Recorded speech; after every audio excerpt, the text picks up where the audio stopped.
So I just got up a few hours ago and I'm seeing the Carvana price falling. So now it is falling below my average price. However, I did say to dollar cost average and not to just full on buy in.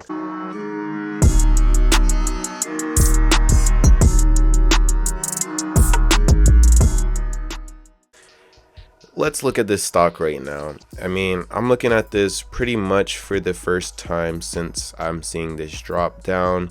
And right now, obviously, in my last videos, I was talking about this potentially pushing down. And if it does, then I'm going to be buying. However, I'm pretty sure I did say that I'm going, if it keeps pushing down, I'm going to wait a little bit. I'm not going to keep buying in.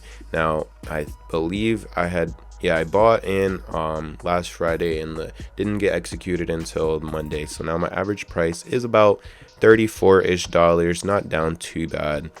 However, I don't have an extra line drawn underneath this because I'm pretty much wanting to see this come down, at least now that I'm looking at it in this 28-30 range. I know that an analyst, I forgot exactly where the analyst was from. I could pull it up right here if I really wanted to. I could go back to it and we could go check it out. They raised their JP Morgan. I was kind of thinking that, but I just didn't want to just name drop. They raised the price target on Carvana from 25, previously from 20. However, I mean, that's still 26% from when this was published. Now, this was a day ago. That is a good little bit from where we were. What did they say? $25?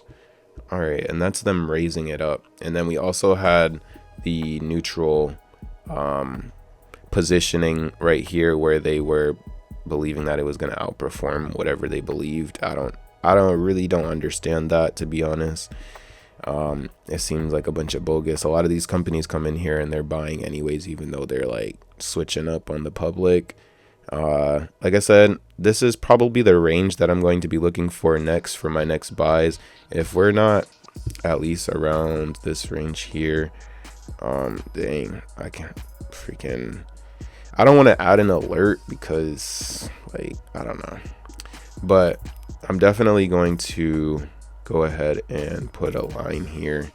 I don't know where I was trying to add an alert, but I'm going to go ahead and put a line here. And if we get anywhere close to that, I'm definitely going to start averaging back in.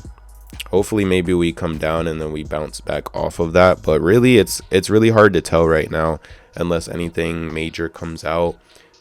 We just have to basically watch it and try to see. I'm not going to catch a falling knife. I'm going to wait until it balances out somewhere, or if it comes back in the range where my average is, then maybe I'll start dibbling back in. I do see this stock, like I said, every time going back up to all-time highs, if not past that. And, you know, that's my hope. Nothing's guaranteed. I'm not a financial advisor or anything like that.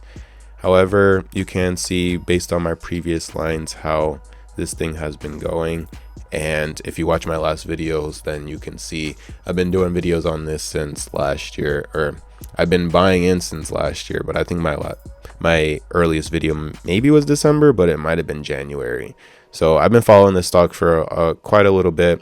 And I mean, I was buying for $7 and looks like, you know, his stock did what I wanted it to do. So follow me along. Make sure you subscribe, like the video, leave a comment if you need to say anything, and I'll catch you guys in the next video. Appreciate you all.